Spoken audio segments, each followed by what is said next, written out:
Hello students, good morning. ચાલો આપણે કાલે ઇન્ટ્રોડક્શન છે સંઘર્ષ નિવારણ સંચાલન, બરાબર. એ ઇન્ટ્રોડક્શન જોયું. એની અંદર જે બે પક્ષકારો છે, બરાબર છે, એના એક્ઝામ્પલ તરીકે જે પેલું કાર્ટૂન છે એના વાળું એક્ઝામ્પલ આપણે જોયેલું, બરાબર. કે બે ગધેડા હોય છે, બરાબર છે, એને ગળેથી બાંધેલા હોય છે, બરાબર છે, અને બે આજુબાજુ ઘાસ મૂકેલા હોય છે, બરાબર. તો એવી પરિસ્થિતિની અંદર કેવું છે કે બંને જણા એક સાથે પહોંચી શકે એમ નથી. બંનેને એક ગળેથી બાંધેલા છે, એક ઓર્ગેનાઇઝેશનમાં કામ કરે છે, બે પક્ષકાર. તો એ લોકોએ કેવી રીતે એકબીજાની સાથે એડજસ્ટમેન્ટ કરીને વિન વિન સિચ્યુએશન ક્રિએટ કરવાની છે, બરાબર. એ તમને મેં આગળના જે ચેપ્ટર્સ છે ગેમ થિયરીની અંદર મેં ચલાવી દીધું છે, બરાબર. તો હવે આપણે આગળ જોઈએ કે જે મજૂરો છે, બરાબર છે, કે કર્મચારીઓ છે, બરાબર છે, એ કેવું છે કે કોઈકને કોઈ રીતે આર્થિક પ્રવૃત્તિ સાથે જોડાયેલા હોય છે, બરાબર. કેમ કે એ લોકો માટે જે આર્થિક પ્રવૃત્તિ છે એક મહત્ત્વનું સાધન બની જાય છે, બરાબર છે. જે યંત્રો છે, માલ સામગ્રી છે, એવા જે નિર્જીવ ઉત્પાદનમાં જે સાધનોની સરખામણીએ માનવ સાધન જે છે ને એ જીવન ઉત્પાદન સાધન છે, બરાબર છે. તો એમાં કેવું છે કે જે કેટલાક માનવ સાધન છે ને એની કેટલીક નબળાઈઓ પણ અહીંયા હોય છે, બરાબર છે. જેમ કે જીવન ઉત્પાદનના સાધન તરીકે સતત કામ કરતાં થાક લાગે છે, પછી ચીલા ચાલુ કામ કરતાં કંટાળો લાગે છે, બરાબર છે. પછી હવા પ્રકાશ જેવી કાર્યસ્થળની જે ભૌતિક પરિસ્થિતિઓ છે, બરાબર, એને જાળવવી જરૂરી બને છે. એના વગર એ બરાબર કામ નથી કરી શકતો, થાકી જાય છે જલ્દી, બરાબર છે.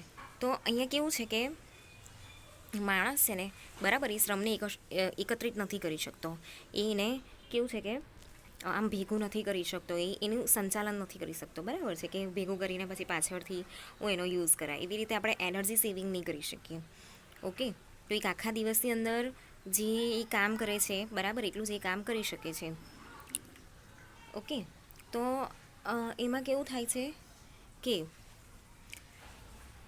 દિવસની જે ગુમાવેલી કમાણી પાછળથી વસૂલ કરી શકાતી નથી.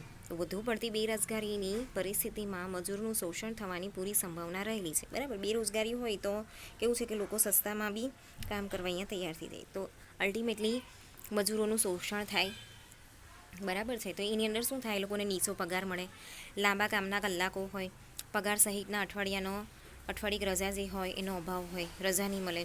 પછી કામની ભૌતિક પરિસ્થિતિ છે એની જાળવણી અહીંયા કરવાની હોય છે. પછી જે માંદગી છે, ઘડપણ છે, બરાબર, એ સામાજિક સલામતીની વ્યવસ્થાનો અભાવ હોય, ઔદ્યોગિક અકસ્માત અને તેના પરિણામો વગેરે સ્વરૂપના જે નુકસાન છે એ ભોગવવા પડે છે. તો ત્યારે કોની રચના કરવામાં આવે છે? મજૂર સંઘની, બરાબર છે. તો મજૂર સંઘની અહીંયા રચના કરવામાં આવે છે, બરાબર છે. તો મજૂર સંઘની જે માન્યતા છે એ માલિક સાથે વૈધિક વાટાઘાટો દ્વારા સામૂહિક સોદાગીરીની પ્રક્રિયા દ્વારા નોકરી અંગેની જે વાજબી શરતો છે, બરાબર છે, એ અહીંયા માન્ય કરવામાં આવે છે, એટલે કરાર કરવામાં આવે છે, એગ્રીમેન્ટ ઓફ કોન્ટ્રાક્ટ અહીંયા કરવામાં આવે છે, બરાબર. તો આપણે આ જોઈએ મજૂર સંઘની વ્યાખ્યા. તો એ ડેફિનેશન છે એડવિન બે ફિલિપો છે, બરાબર, એમણે આપેલી છે કે સામૂહિક પ્રયત્નો દ્વારા પોતાના સભ્યોના સામાજિક, આર્થિક અને રાજકીય હિતોના સંવર્ધન, સંરક્ષણ અને સુરક્ષા માટે સ્થાપવામાં આવેલું કામદારોનું સંગઠન એટલે મજૂર સંઘ. તો જે સામૂહિક પ્રયત્નો દ્વારા પોતાના જે સભ્યો છે, બરાબર, એના સામાજિક, આર્થિક અને રાજકીય હિતોના સંવર્ધન, સંરક્ષણ અને સુધારા માટે જે સંઘ સ્થાપવામાં આવેલું છે એને કામદારનું સંગઠન એટલે કે મજૂર સંઘ કહેવામાં આવે છે. મજૂરો દ્વારા જ એની સ્થાપના કરવામાં આવે છે, બરાબર. એના જે ચેરમેન છે કે એના જે મેઇન લીડર છે એ પણ કોઈ મજૂર જ હશે, બરાબર. GDH કોલ એમના મત પ્રમાણે મજૂર સંઘ એ એક કે તેથી વધારે ધંધામાં કામ કરતા કામદારોનું મંડળ છે જેને મુખ્ય ઉદ્દેશ દૈનિક કાર્યના સંદર્ભમાં તેઓના હિતોની જાળવણી અને વૃદ્ધિ કરવાનો છે. તો જે મજૂર સંઘ છે, બરાબર છે, એમાં કેવું છે કે એક કે તેથી વધારે કામ કરતા જે કામદારો છે એ લોકોનું મંડળ હોય છે, બરાબર છે. તો એ લોકોનો મુખ્ય ઉદ્દેશ્ય શું છે કે જે દૈનિક કાર્ય છે એના સંદર્ભમાં તેઓનું જે હિત છે એ જળવાઈ રહે, બરાબર. એટલે પગાર ધોરણ છે, કામના કલાકો છે, અઠવાડિયાની જે રજા મળતી હોય એ, તહેવારોની રજા મળતી હોય એ, બરાબર છે. પછી જેટલી બી ફેસિલિટી ફેક્ટરી કે કારખાનામાં મળતી હોય, બરાબર છે, એ બધી વસ્તુઓ તો હિતોની જાળવણીને વૃદ્ધિ કરવાનો છે. બરાબર. એના પછી છે સિડની અને વેબ. તો પોતાના જીવનની પરિસ્થિતિ ટકાવી રાખવા અને સુધારવા માટે વેતનની કમાણી કરનારાઓએ સ્થાપેલું કાયમી મંડળ એટલે મજૂર સંઘ. તો પોતાની જીવનની જે પરિસ્થિતિ છે એને ટકાવી રાખવા અને એને સુધારવા માટે કે વેતનની કમાણી કરનારાઓએ સ્થાપેલું કાયમી મંડળ એટલે મજૂર સંઘ. બરાબર. અહીંયા જે વેજીસ જેને પ્રોવાઈડ કરવામાં આવે છે એ, બરાબર, વેતનની કમાણી કરનારાઓ એવરીડે એ લોકોને મળતા હોય. એટલે માની લો કે આજે કામ કર્યું તો આજનો એ લોકોનો જેટલા કલાક પ્રમાણે રોજ થતો હોય ને એ લોકોને મળી જાય. બરાબર. એવી રીતે બીજું છે કે મજૂર સંઘ ધારો 1926 મુજબની વ્યાખ્યા. બરાબર. તો એમાં જે ટ્રેડ યુનિયન્સ એક્ટ છે 1926નો, બરાબર છે, એના પ્રમાણે મજૂર સંઘ એ કામદારો અને કામદારો તથા માલિકો વચ્ચેના ઔદ્યોગિક સંબંધો સંચાલિત કરવાના હેતુથી અથવા કોઈપણ પ્રકારના જે હુન્નર છે, ટ્રેડ છે, અથવા ધંધાના સંચાલન માટે મર્યાદિત શરતો લાદવાના હેતુથી કામચલાઉ અથવા કાયમી ધોરણે સ્થપાયેલે એક સંગઠન છે, જેમાં 2 અથવા વધુ મજૂર સંઘોની સમવાય સંસ્થાનો પણ સમાવેશ કરવામાં આવે છે. બરાબર છે. ફેડરેશનનો અહીંયા સમાવેશ કરવામાં આવે છે. તો મજૂર સંઘ છે ને એ કામદાર અને માલિક, પછી કામદારો, બરાબર છે, પછી માલિક અને માલિકો વચ્ચેની જે ઔદ્યોગિક સંબંધો જે છે એને સંચાલિત કરવાના હેતુથી એક જે સંસ્થા ખોલવામાં આવે છે કે ધંધાના સંચાલન માટે મર્યાદિત શરતો લાદવાના હેતુથી જે કામચલાઉ કે કાયમી ધોરણે જે સ્થપાયેલું સંગઠન છે, બરાબર છે, એને આપણે શું કહીશું? મજૂર સંઘ. તો હવે આપણે આગળ જોઈશું એના લક્ષણો. તો લક્ષણોમાં શું છે? મજૂર સંઘના લક્ષણો જણાવો એવો ક્વેશ્ચન તમને પૂછાઈ શકે છે. બરાબર. એકવાર તો પૂછાયેલો છે. તો કામદારોનું સ્વૈચ્છિક મંડળ એટલે કે વોલન્ટરી એસોસિએશન ઓફ વર્કર્સ. તો જે મજૂર સંઘ છે એ કોઈ કારખાનામાં કાર્ય બજાવતા કામદારોનું સ્વૈચ્છિક મંડળ છે. તો મંડળની સ્થાપનાનો નિર્ણય કર્મચારીઓ સ્વયં કરે છે અને મજૂર મંડળની સભ્યપદ માટે કોઈ કામદારોને ફરજ પડાતી નથી અથવા પ્રવેશ કરતા રોકી શકાતી નથી. તો કામદારોનું જે મંડળ છે ને એ સ્વૈચ્છિક મંડળ છે. તો જે મજૂર સંઘ છે ને એ કોઈ કારખાનામાં કામ બજાવતા કામદારોનું સ્વૈચ્છિક મંડળ છે. બરાબર છે. સ્વૈચ્છિક હોય છે. એની અંદર જોડાવું નહીં જોડાવું એ લોકોનો વિષય છે. તો મંડળની સ્થાપનાનો નિર્ણય કર્મચારીઓ સ્વયં કરે છે અને મજૂર મંડળના સભ્યપદ માટે કોઈ કામદારને ફરજ પડાતી નથી. એટલે એમાં જે મજૂર એનો મેમ્બર બનવા માંગતો હોય એ બની શકે છે, નહીં બનવું હોય તો પણ કંઈ નહીં, એ સ્વયંનો નિર્ણય છે. બરાબર છે. કે પછી એની અંદર એવું હોય કે એને પ્રવેશ કરવો છે તો એનાથી એને કોઈ રોકી બી નહીં શકે. બરાબર. એટલે એની મરજી છે, એની પણ જોડાય નહીં જોડાઈ બી શકે છે. બરાબર છે.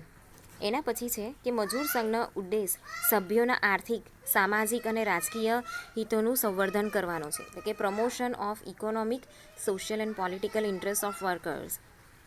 તો મજૂર સંઘમાં સભ્યોના સામૂહિક પ્રયત્નો દ્વારા કામદાર સભ્યોના આર્થિક હિતમાં પગાર અને નોકરીની શરતો નક્કી કરવાનો છે. તેઓની સામાજિક સદ્ધરતા વધારવાનો છે તથા પોતાના હિતોનું સંવર્ધન કરતા રાજકીય પક્ષ સાથે જોડાણ કરવાનો છે.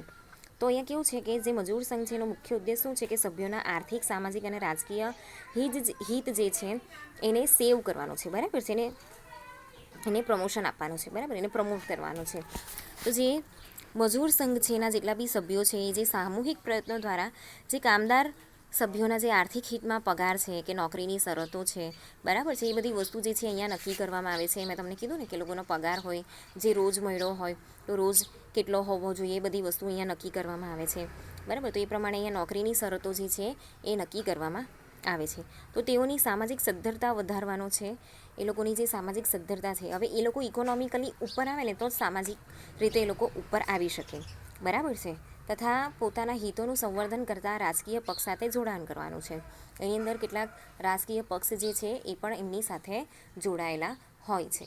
બરાબર. આમ અહીંયા કેવું છે કે એ લોકો ઇકોનોમિકલી જો સદ્ધર થાય તો સોશિયલી અહીંયા સદ્ધર થઈ શકે છે અને એ લોકોની સાથે બીજા પોલિટિકલ જે સંઘો છે, બરાબર છે, કે પોલિટિકલ પાર્ટીઝ છે, એ પણ એ લોકોની સાથે અહીંયા જોડાયેલી હોય છે.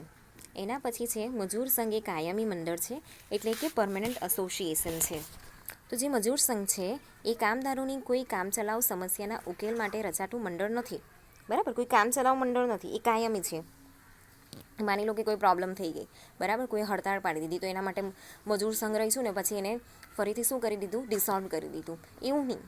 મજૂર સંઘ જે છે ને એ કાયમી છે, બરાબર છે. તો આ જે માલિક અને મજૂરના આર્થિક હિતો સામાન્ય રીતે સ્પર્ધાત્મક સ્વરૂપના હોય છે. તો જે માલિક છે અને જે મજૂરો છે, બરાબર, એ લોકોના જે આર્થિક હિતો જે છે એ અહીંયા કેવું છે કે સ્પર્ધાત્મક સ્વરૂપે એને જોવામાં આવે છે, બરાબર છે. અને જે કામદારો છે એ વ્યક્તિગત રીતે પોતાના આર્થિક હિતોનું રક્ષણ કરી શકે તેમ હોતા નથી.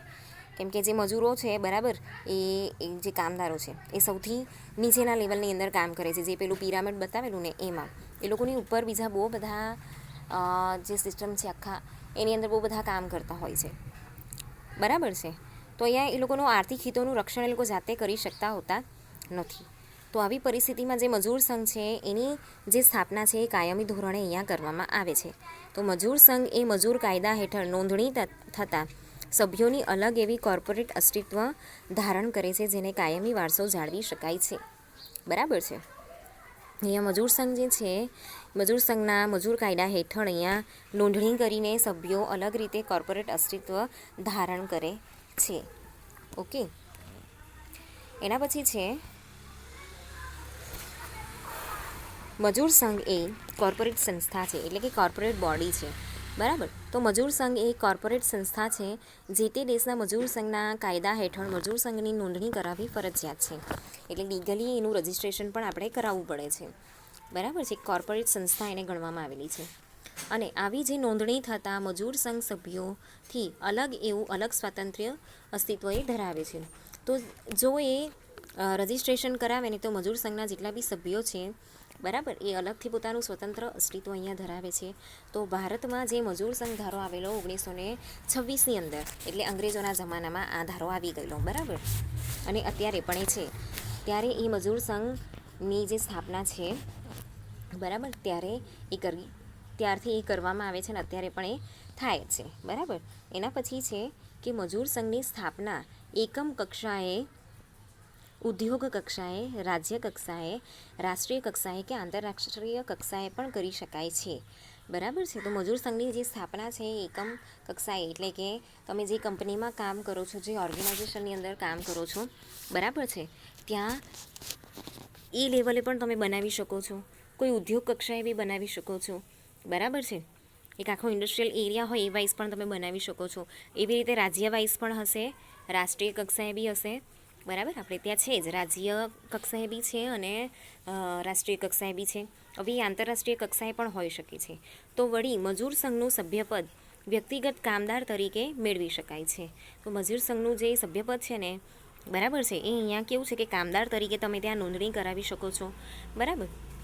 તથા સંસ્થાકીય સ્વરૂપે મજૂર સંઘોના સંઘ જેવી સમવાયી સ્વરૂપે પણ તમે કરી શકો છો. તો કોઈ સંસ્થાકીય સ્વરૂપે બી મજૂર સંઘ જે છે એની સ્થાપના તમે કરીને એની અંદર અલગ અલગ જે સભ્યો છે એને તમે જોડી શકો છો, બરાબર છે. એટલે એક પ્રકારની જે પેલી સહકારી મંડળી આવે ને એ ટાઈપનું જ અહીંયા જોવા જઈએ તો સંચાલન જેવું છે એનું, બરાબર. એના પછી છે વ્યાપક સ્વરૂપ, એટલે કે વાઇડર એક્સટેન્સિવ ફોર્મ. તો જે મજૂર સંઘનું સ્વરૂપ છે એ ખૂબ જ વ્યાપક છે. મજૂર સંઘ એ મજૂરો અને માલિકો, મજૂરો અને માલિકો વચ્ચેનું મંડળ છે. એટલે મજૂર સંઘ ખાલી મજૂરો માટે નથી, માલિકો માટે બી છે, બરાબર છે. તો જ્યારે મજૂર સંઘની સ્થાપના કરવામાં આવે છે તો એમાં મજૂરો અને માલિકો પણ હોય છે. ખાલી મજૂરો પણ હોય છે, એટલે અલગ અલગ ફેક્ટરીમાં કામ કરતા હોય ને કંપનીમાં કામ કરતા હોય એ બધા મજૂરો, અલગ અલગ કંપનીમાં કામ કરતા હોય એ બધા અહીંયા ભેગા થઈને એક સંઘ બનાવે છે. પછી માલિકો વચ્ચેનું બી એ મંડળ હોય, બરાબર છે. તો જે ઓર્ગેનાઇઝેશનના અલગ અલગ ઓર્ગેનાઇઝેશનના માલિક હોય એ પણ અહીંયા મંડળ બનાવી શકે છે. તો જે મજૂર સંઘ છે એ અનેક મજૂર સંઘોના સભ્યપદ દ્વારા રચાતા સમવાયી સ્વરૂપે સ્થાપી શકાય છે, ફેડરલ સ્વરૂપે, બરાબર છે. તો ધંધાના એકમ ઉપરાંત ઉદ્યોગ કક્ષાએ તેમજ પ્રાદેશિક ધોરણે પણ મજૂર સંઘ જે છે એ સ્થાપી શકાય છે, બરાબર. તો ધંધાના એકમ ઉપરાંત કેવું છે કે ઉદ્યોગ કક્ષાએ તેમજ પ્રાદેશિક ધોરણે પણ જે મજૂર સંઘ છે એને આપણે સ્થાપના કરી શકીએ છીએ. ખાલી એક ધંધો નહીં પણ બધા ઉદ્યોગોનું પણ એક બનાવી શકીએ છીએ, બરાબર છે. પછી એક પ્રદેશનું, બરાબર છે. હવે માની લો કે સુરત છે કે નવસારી છે કે પછી વ્યારા છે, બરાબર છે. તો એવી રીતે બી એ એરિયા વાઇઝ, સિટી વાઇઝ આપણે અહીંયા એનું મજૂર સંઘ જે છે એની સ્થાપના આપણે કરી શકીએ છીએ. આમ જે મજૂર સંઘ છે, બરાબર, એની અંદર એના આટલા કેરેક્ટરિસ્ટિક્સ છે. આપણે નેક્સ્ટ લેક્ચરમાં જોઈશું મજૂર સંઘના જે ઉદ્દેશો છે અને એના જે કાર્યો છે ને એના વિશે જોઈશું.